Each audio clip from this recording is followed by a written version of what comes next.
있습니다. 우리 신약 성경 마가복음 10장입니다. 35절로 45절까지 말씀입니다. 마가복음 10장 35절에서 45절, 신약 72면쯤에 있습니다. 교독하십니다. 세베대의 아들 야고보와 요한이 주께 나와 여짜오되 선생님이여 무엇이든지 우리가 구하는 바를 우리에게 하여 주시기를 원하옵나이다. 여짜오되 주의 영광 중에서 우리를 하나는 주의 우편에 하나는 좌편에 앉게 하여 주옵소서.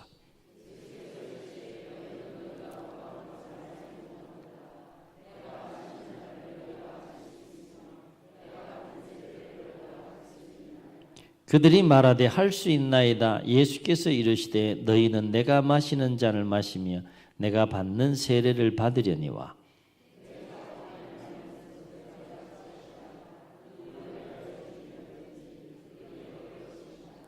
열 제자가 듣고 야고보와 요한에 대하여 화를 내거늘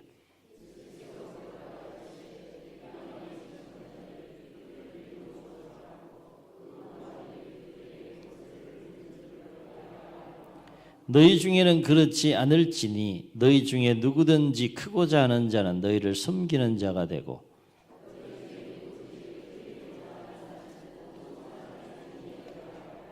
인자가 온 것은 섬김을 받으려 함이 아니라 도리어 섬기려 하고 자기 목숨을 많은 사람의 대속물로 주려 함이니라. 아멘. 조금 어려운 예와 유머가 되겠는데요. 산수를 좀 잘 하셔야 돼요. 잘 따라오시면 또 은혜가 될 줄로 믿습니다. 어느 날 토끼가 가게에 콜라를 사러 갔어요. 가게에 가서 하나에 700원 하는 콜라 7개를 주문했습니다. 얼마가 필요하죠? 얼마가 필요해요? 하나에 700원 하는 콜라를 7개 주문했어요. 얼마 내야 돼요? 4,900원 내야 돼. 4,900원.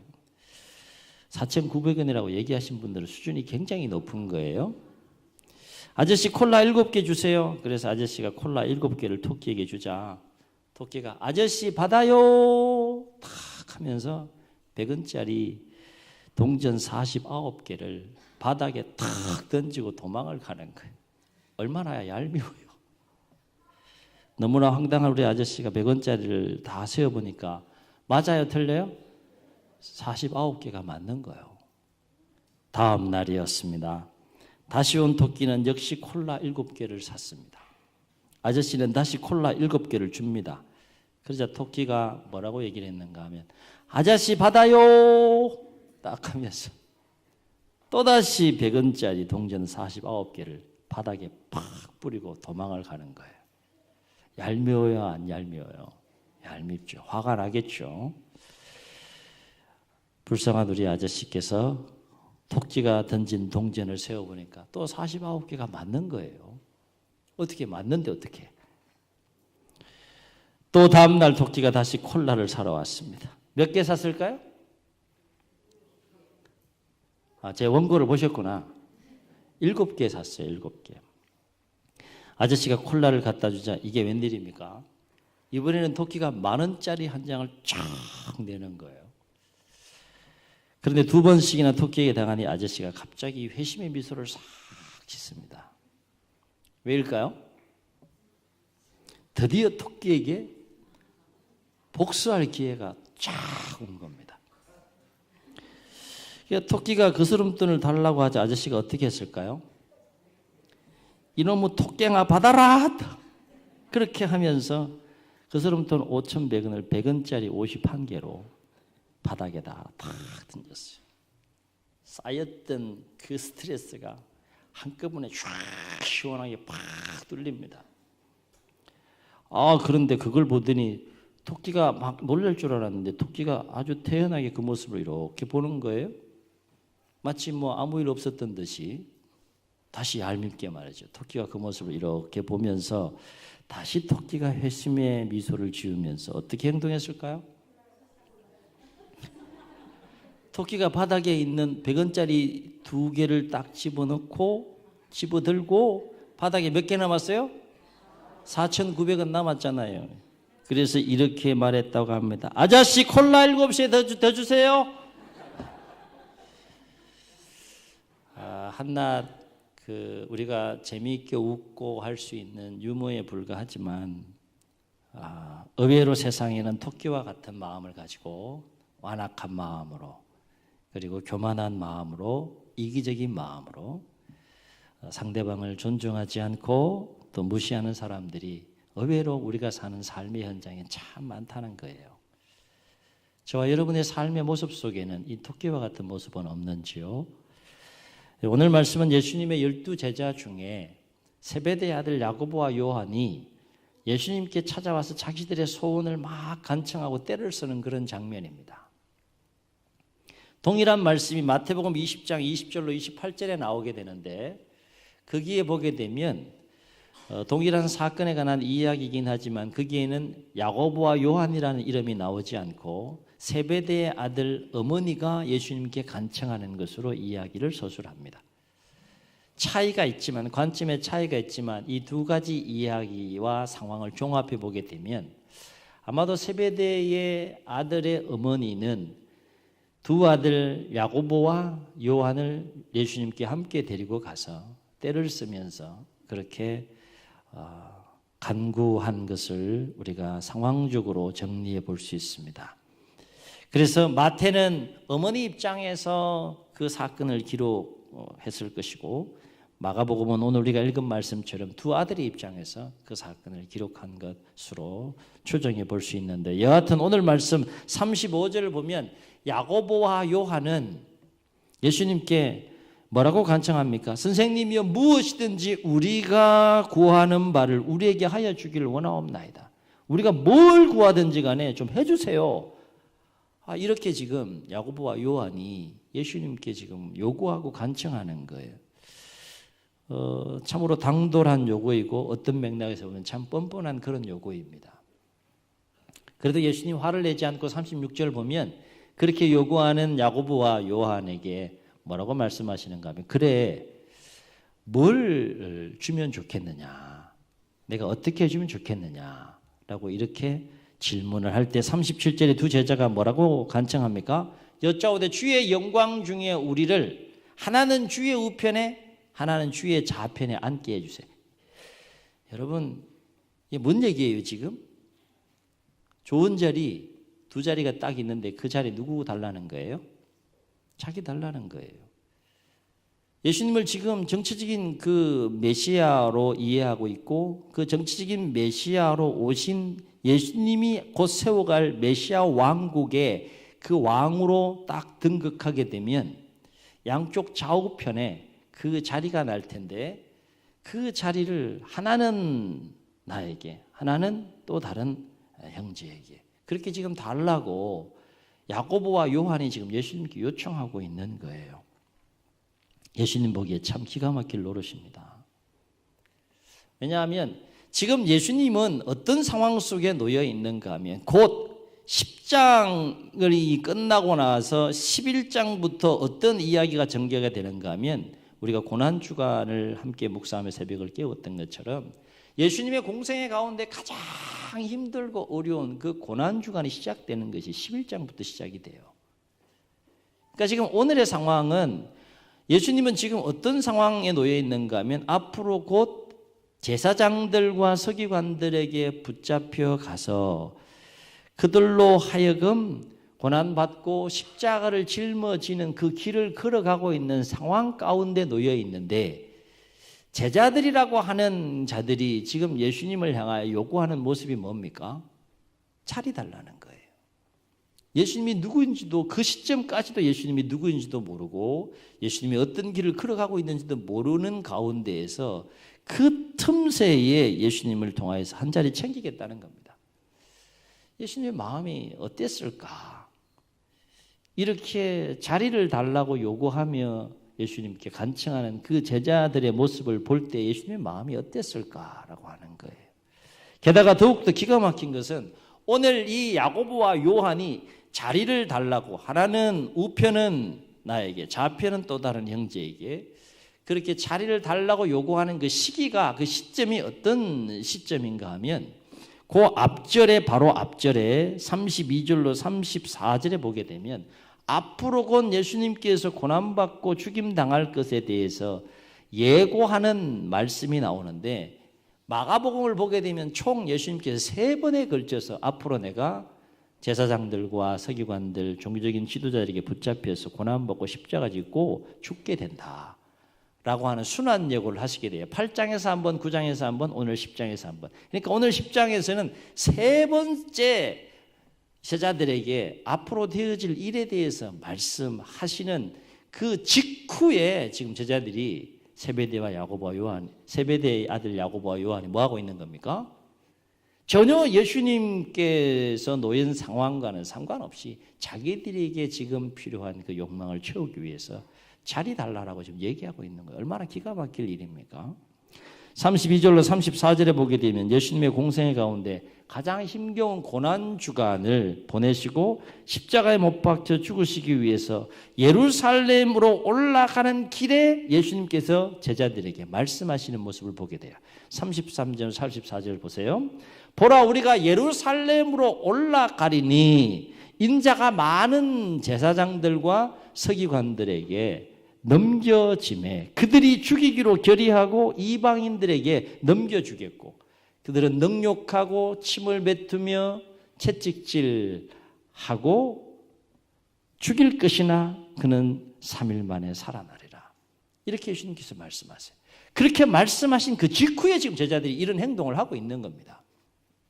그런데 더 주목할 사실은 오늘과 같은 일이 처음 있는 일이 아니라 이미 9장에서 한 번 있었다는 거예요.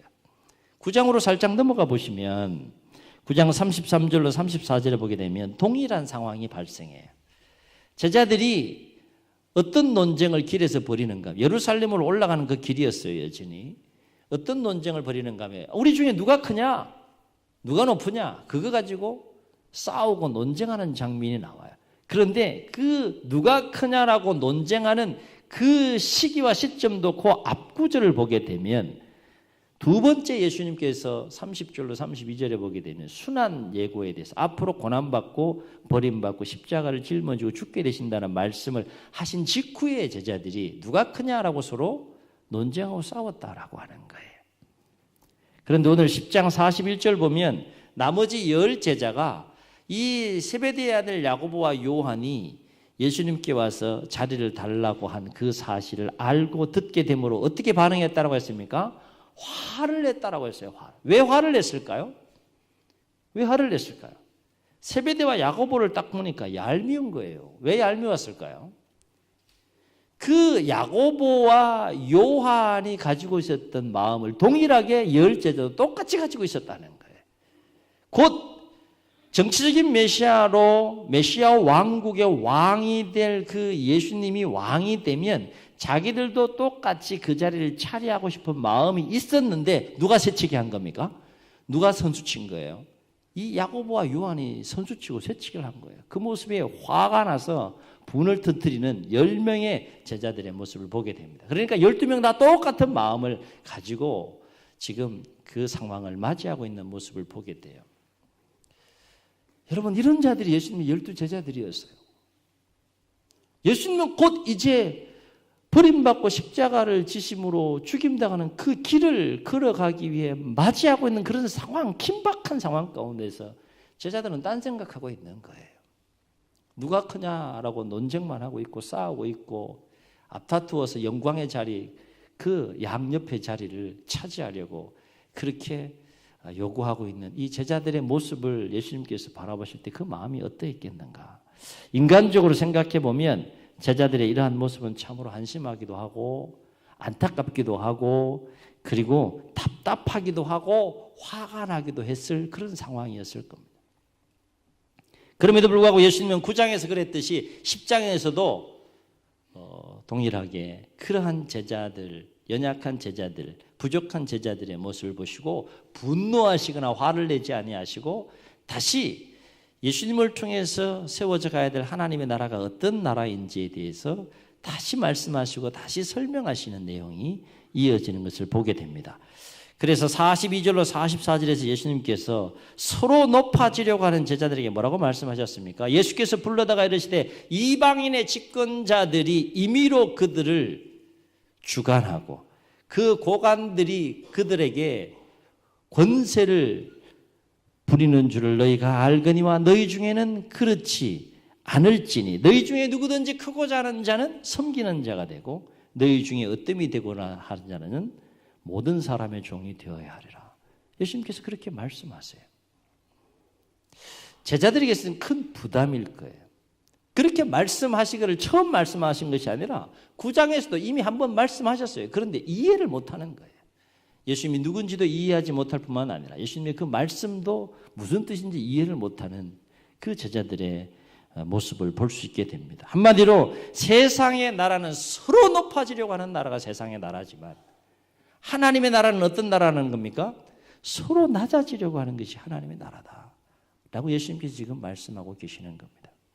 그러면서 예수님은 45절에서 제자들에게 예수님이 이 땅에 오신 목적이 무엇이고 앞으로 어떤 길을 걸어가야 하는지에 대해서 말씀하시는데 인자가 온 것은 섬김을 받으려 함이 아니라 도리어 섬기려 하고 자기 목숨을 많은 사람의 대성물로 주려 함이니라. 아멘.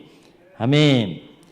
사랑하는 성도 여러분, 오늘 예수님의 말씀을 통해서 우리가 주목해야 될 것이 뭘까요? 두 가지를 함께 생각해 봅니다. 첫째는 자기를 스스로 높이는 자는 결코 어뜸이 될 수 없다는 거예요. 자기를 스스로 높이고자 하는 자는 결코 큰 자가 될 수 없다는 거예요. 잠시 큰 자가 될 수 있겠죠. 잠시 높아질 수 있겠죠. 그러나 결국에는 낮아진다는 거예요. 여러분 성경을 가만히 보세요. 창세기부터 계시록까지 수없이 많은 인물들이 등장해요. 스스로 자기를 높이는 자들이 잠시 높아지고 잠시 형통하고 그렇게 평탄한 길을 걸어가는 모습을 볼지 모르지만 그들의 삶의 인생의 끝자락을 가만히 보세요. 반드시 낮아지는 모습을 성경을 통해서 목격하게 됩니다. 왜냐하면 우리를 낮추기도 하시고 높이기도 하시는 하나님께서 결국 스스로 자기의 마음을 높이는 자들을 낮추시기 때문인 줄로 믿습니다. 여러분 한번 생각해 보세요. 사람도 스스로 자기를 높이는 자를 싫어하는데 사람도 싫어하잖아요. 사람도 교만한 자들을 볼 땐 마음이 불편하잖아요. 그런데 하나님이 좋아하시겠습니까? 자기의 마음을 높이는 스스로 자기의 마음을 높이는 자들을 하나님이 좋아하시겠느냐는 거예요. 그래서 시편의 시인은 이렇게 노래합니다. 시편 147편 6절에서 여호와께서 겸손한 자를 붙드시고 악인은 땅에 엎드러뜨리시는도다. 잠언의 지혜자는 이렇게 말합니다. 잠언 16장 18절 교만은 패망의 선봉이요 그만하면 넘어짐의 앞잡이니라. 18장 12절 사람의 마음의 교만은 멸망의 선봉이요 겸손은 존귀의 앞잡이니라. 29장 23절 사람이 교만하면 낮아지겠고 마음이 겸손하면 영예를 얻으리라. 아멘. 누가 그렇게 하시겠다는 거예요? 하나님께서 그렇게 하시겠다는 거예요. 하나님께서. 그러나 참으로 어리석게도 사람은 그럼에도 불구하고 끊임없이 스스로를 높이려고 한다는 거죠. 참 희한해요. 분명히 낮아지는데 끊임없이 자기를 높이려고 한다는 거예요. 그러나 우리가 인생을 살면서 분명히 기억해야 할 것은 하나님은 자기를 낮추는 자를 높이신다라고 하는 겁니다. 잠언 22장 4절에 겸손과 여호와를 경외하는 자의 보응은 재물과 영광과 생명이니라. 아멘. 아멘. 깨닫는 은혜가 있기를 주의 이름으로 축원합니다. 자기를 낮추는 자를 하나님께서 높이십니다. 얼마나 단순한 진리예요. 그러나 성경 전체를 통해서 우리가 묵상해야 될, 우리가 하루하루 인생을 하나님께서 허락해 주신 삶을 살아가면서 묵상해야 될 중요한 진리입니다. 스스로를 높이는 자를 하나님께서는 반드시 낮추시고 스스로를 낮추는 자를 반드시 하나님께서 높이심을 성경을 통해서 우리는 만나고 경험하게 되고 우리의 삶을 통해서도 직간접적으로 체험하고 경험하게 됩니다. 두 번째, 오늘 예수님 말씀을 통해서 우리가 주목해야 될 것이 뭘까요? 예, 하나님의 나라는 자기를 높이는 자를 통해 세워지는 나라가 아니라 스스로 자기를 낮추는 자를 통해서 하나님의 나라가 세워진다는 겁니다. 아멘. 여러분 한번 생각해 보세요. 모두가 자기를 높이려고 하는 곳에 하나님의 나라가 세워지겠습니까? 다 각자의 마음속에 자기를 높이려고 하는 마음이 있어요. 그곳에 하나님의 나라가 세워지겠냐고. 그곳에는 갈등과 분쟁이 있습니다. 반드시 갈등과 분쟁이 있습니다. 갈등과 분쟁이 있으면 또 뭐가 있어요? 상처와 아픔이 있는 거예요. 억압과 착취가 있고요. 탐욕과 욕망이 있고요. 소유와 불행함이 있어요. 자기를 높이는 곳이기 때문에 그래요. 오늘 말씀드린 제자들이 자기를 높이려고 했기 때문에 어떤 상황이 발생합니까? 제자 공동체 안에 화가 일어나고 분노가 일어나고 갈등과 분쟁이 일어나는 것을 보게 돼요. 그게 하나님의 나라입니까? 그렇지 않다는 거예요. 그러나 모두가 자신을 낮추고 섬기려고 하는 곳에 여러분 그곳이 바로 천국이 아니겠습니까? 다 힘들지만 자기의 마음을 낮추는 거예요. 하나님 앞에서 자기의 마음을 낮추고 사람 앞에서 자기의 마음을 낮추는 거예요. 할 수 있을까요? 없을까요? 해야 돼요? 하지 말아야 돼요? 해야 돼요. 왜 해야 됩니까? 하나님의 자녀이기 때문에. 왜 해야 됩니까? 그리스도인이기 때문에. 우리는 세상 사람들과는 다른 가치관과 다른 삶의 기준을 가지고 삶을 살아감으로 세상을 하나님의 뜻 가운데 인도해 가야 될 복의 근원과 통로가 되어야 될 삶을 살아가야 하는 자들이기 때문에 그렇습니다. 스스로 크고자 하는 자들이 세상의 가치와 삶의 기준이라 그러면 도리어 우리는 스스로 섬기는 자가 되어야 된다는 거죠. 스스로 낮추는 자가 되어야 된다는 거죠. 스스로 으뜸이 되고자 하기 위해서 몸부림치는 것이 세상 사람들의 몸부림이라고 한다면 우리는 도리어 어떻게 해야 된다는 겁니까? 예수님 말씀처럼 스스로 자신을 낮춰 모든 사람의 종이 되는 마음을 가지고 삶을 살아가야 한다는 거예요. 그런데 놀라운 사실은 그렇게 살면 힘들고 어려울 것 같고 손해볼 것 같고 바보같이 여겨질지 몰라도 얼마나 바보 같아요. 세상 사람들이 볼 때. 스스로 자기를 낮춘다, 섬긴다, 모든 사람의 종이 된다 말이야 쉽죠. 그러나 그렇게 바보 같고 손해보는 것 같고 그렇게 삶을 살아가는 것이 어리석게 느껴질지 몰라도 분명한 것은 하나님의 66권의 말씀에 근거해서 하나님께서 우리에게 선명하게 말씀하시고 오늘 예수님께서도 우리에게 동일하게 말씀하시는 내용이 뭐예요? 낮추면 누가 높이신다는 겁니까? 하나님이 높이신다는 거예요. 아멘. 하나님이 높이신다는 거예요. 얼마나 고리타분한 이야기 같아요. 얼마나 진부한 이야기 같아요. 그러나 그것이 우리가 살아내야 될 삶이라는 거예요. 세상 가운데에서 세상 사람들과는 다른 기준과 삶의 철학을 가지고 자세를 가지고 살아내야 될 삶의 자세인 동시에 우리의 삶의 내용이 되어야 된다는 거예요. 모두가 자신을 낮추고 섬기려 하는 그곳에 화목함이 있습니다. 자신을 낮추는 그곳에 기쁨이 있습니다. 서로에 대한 기쁨이 있어요. 서로에 대한 격려가 있어요. 서로에 대한 위로가 있어요. 사랑이 있어요. 치유와 회복함이 있어요. 나눔과 섬김이 있습니다. 그래서 서로에 대한 힐링이 있습니다. 왜 예수님은 하늘 보좌 높은 그 모든 영광을 다 버리시고 낮고 천한 이 땅에 사람의 모습으로 오셔서 인간의 모든 죄를 대신 다 짊어지시고 십자가에 죽기까지 하나님의 뜻에 복종하셨습니까? 예! 하나님의 나라는 스스로 자신을 낮추는 자들을 통해서 세워짐을 예수님께서 보여주고 계신 거예요. 여러분 예루살렘 입성하실 때 예수님께서 백마 타고 입성하셨습니까? 화려하게 백마 타고 입성하셨습니까? 그렇지 않아요. 아무도 타보지 않은 어린 나귀 새끼를 타고 구약에서 예언한 스가랴 선지자의 그 예언을 따라서 어린 나귀 새끼를 타고 겸손의 왕으로 예루살렘 성을 입성하시는 모습을 11장을 통해서 우리가 만나게 됩니다. 사랑하는 성도 여러분, 교회가 하나님의 나라가 되려면 어떻게 해야 할까요? 교회는 하나님의 나라가 되어야 되잖아요. 세상 사람들이 세상 속에서 느끼지 못하는 하나님의 나라가 교회의 모습이어야 하잖아요. 교회에 왔는데 전혀 세상과 다르지 않아. 아니 세상보다 더 못한 모습을 본다 그러면 교회라고 할 수 있겠느냐 하는 거죠. 우리가 그리스도인이라 할 수 있겠느냐. 우리가 하나님의 참된 자녀와 백성이라 할 수 있겠느냐. 교회가 하나님의 나라가 되려면 어떻게 해야 할까요? 여러분의 가정이 하나님의 나라가 되려면 어떻게 해야 할까요? 굉장히 복잡할 것 같지만 의외로 예수님께서 가르치는 방법은 간단하다는 거예요. 한번 따라해 보시겠습니다. 자기를 낮추고 섬기는 자가 되라.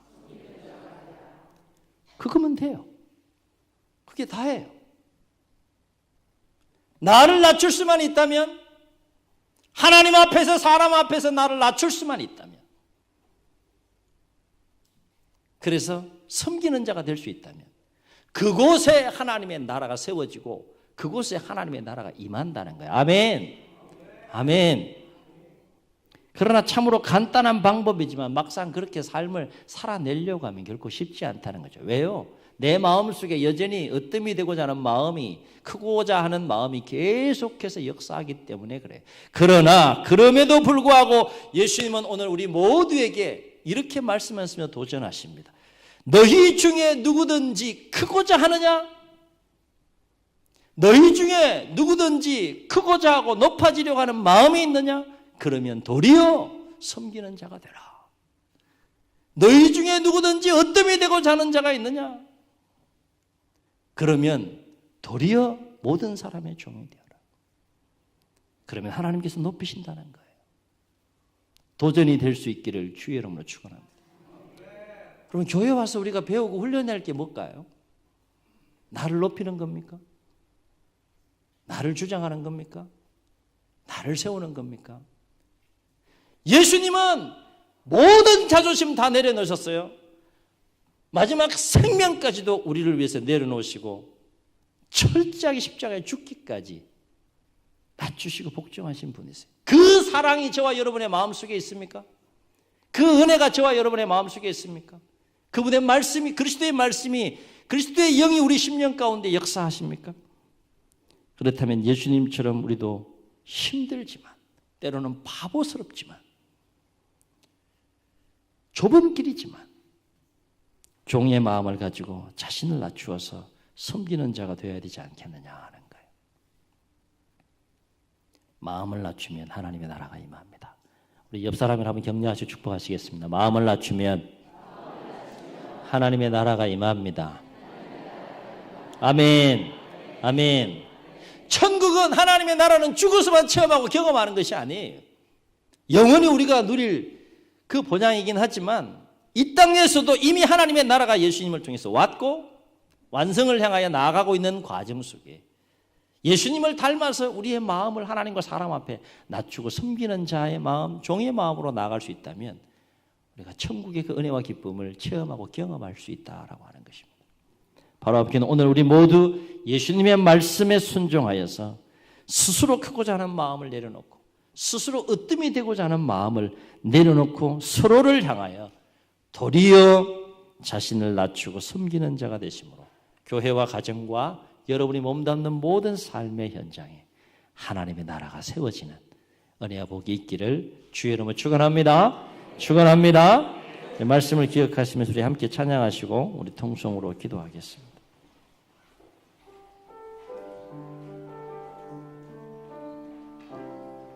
기도하는 마음으로 찬양합시다. 나 주님의 기쁨 되기 원하네.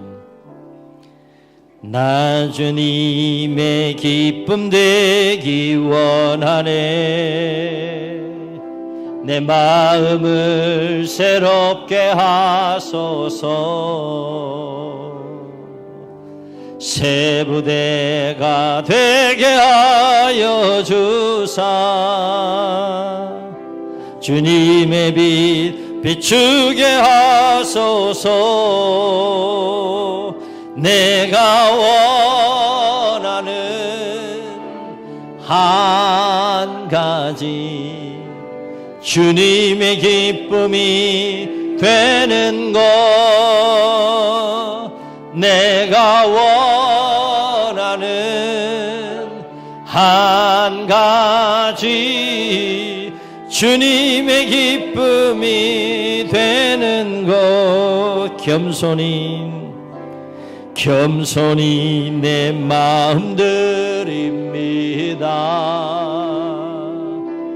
나의 모든 것 받으소서.